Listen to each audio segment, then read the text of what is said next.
رسول اللہ صلی اللہ علیہ وسلم کے دور میں سورج گرہن ہوا ہے۔ آپ صلی اللہ علیہ وسلم کے نرینہ اولاد نہیں تھی، آپ کو اللہ نے اولاد دی اور آپ کے بیٹے کی موت واقع ہوئی۔ یہ ایک بہت بڑا حادثہ تھا اس وقت،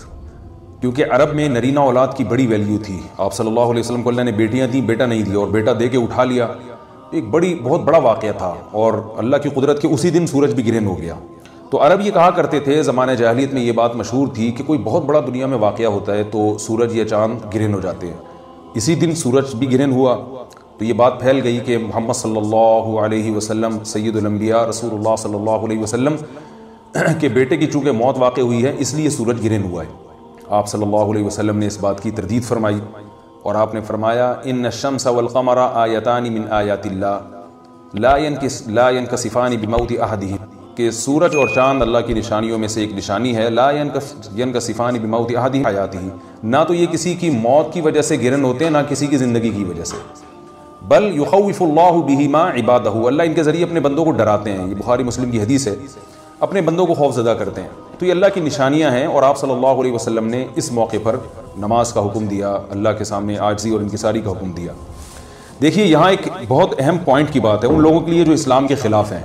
جو محمد صلی اللہ علیہ وسلم سرور دو عالم سید الانبیاء صلی اللہ علیہ وسلم کو سچا نبی نہیں مانتے۔ ان کے لیے اس حدیث میں آپ صلی اللہ علیہ وسلم کی نبوت کی ایک بہت زبردست دلیل موجود ہے۔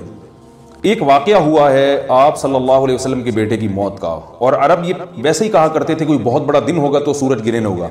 تو کوئی بھی شخص جو جھوٹا نبی ہو، آپ خود بتائیے کہ کیا وہ ایسے موقع پہ اس واقعے کو اپنے حق میں کیش نہیں کرائے گا، اور وہ یہ کہے گا نہیں کہ میں تو پہلے ہی کہتا تھا میں بہت بڑی شخصیت ہوں، اور میرے بیٹے کی موت ہونا، ایک پیغمبر کے بیٹے کی موت ہونا ہے تو یقیناً یہ اس اللہ کی طرف سے ایک نشانیاں ہے، یہ نشانی ہے سورج کا گرہن ہونا، یہ بتانے کے لیے ہے کہ واقعی یہ بہت بڑا دن ہے، اور یہ بہت بڑا دن اس اعتبار سے کہ ایک نبی کے بیٹے کی موت واقع ہوئی ہے۔ لیکن آپ صلی اللہ علیہ وسلم نے یہ سب نہیں کیا، اور آپ نے بتایا کہ سورج اور چاند کے گرہن ہونے کا کسی کی موت یا زندگی سے کوئی تعلق نہیں، اور سائنس نے بھی ثابت کر دیا ہے کہ یہ ایک سائنٹیفک حقیقت ہے کہ جب زمین اور سورج کے درمیان چاند آ جائے تو سورج گرہن ہو جاتا ہے، اور جب چاند اور سورج کے درمیان زمین آ جائے اور سورج کی روشنی چاند تک نہ پہنچ رہی ہو تو چاند گرہن ہو جاتا ہے۔ یہ اس میں عبرت کی بات بھی ہے ان لوگوں کے لیے جو آپ صلی اللہ علیہ وسلم کی نبوت میں شک کرتے ہیں۔ البتہ آپ صلی اللہ علیہ وسلم نے اس موقع پر ہمیں حکم دیا کہ اللہ سے تضرع اور عاجزی اور انکساری کی جائے، اپنے گناہوں کی معافی مانگی جائے، اور نماز آپ صلی اللہ علیہ وسلم نے پڑھی۔ اس پہ بھی بعض لوگ اشکال کرتے ہیں کہ یہ جب ایک نیچرل پروسیس ہے تو اس میں اتنا گھبرانے کی، کیونکہ حدیث میں آتا ہے آپ صلی اللہ علیہ وسلم بہت گھبرائے، تو اس میں گھبرانے کی کیا بات ہے؟ تو یاد رکھیے ہر نیچرل پروسیس جو ایک عام معمول سے ہٹ کر ہو، اس میں انسان کے لیے ایک عبرت کی بات ہوتی ہے۔ ہم دیکھتے ہیں رسول اللہ صلی اللہ علیہ وسلم کے دور میں جب تیز ہوا چلتی تھی اور بارش سے پہلے ہوا چلا کرتی تھی تیز ہوائیں، تو آپ صلی اللہ علیہ وسلم گھبرا کے مسجد کی طرف دوڑتے، عاجزی انکساری کرتے، اللہ تعالیٰ سے یہ کہتے کہ اللہ تو نے تو مجھ سے وعدہ کیا ہے کہ جب تک میں ان کے درمیان موجود ہوں تو ان کو عذاب نہیں دے گا۔ تو یہ خوف کا غلبہ تھا آپ صلی اللہ علیہ وسلم پر۔ کیوں؟ وجہ اس کی یہ تھی کہ یہی حالات قوم عاد اور قوم سمود پر بھی آئے ہیں۔ قرآن میں آتا ہے نا فَلَمَّا رَأَوْهُ عَارِضًا مُسْتَقْبِلَ أَوْدِيَتِهِمْ قَالُوا هَذَا عَارِضٌ مُمْطِرُنَا بل هو ما استعجلتم به ريح فيها عذاب أليم تدمر كل شيء بأمر ربها فأصبحوا لا يرى إلا مساكنهم،